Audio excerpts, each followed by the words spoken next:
Welcome back.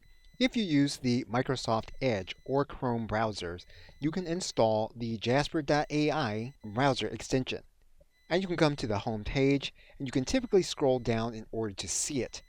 What we're going to do is we're going to click on this button that says Add Jasper to Chrome, even though right at the moment we are using a Microsoft Edge browser.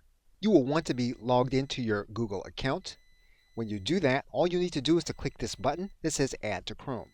You'll get the prompt. You'll then click Add Extension. If you haven't created an account, you'll need to create one. You may at that point be asked to do two-factor authentication. We are going to add in the verification number, and we're then going to click Verify. You will then be logged into your dashboard. You will then want to make sure that the extension is added to your browser.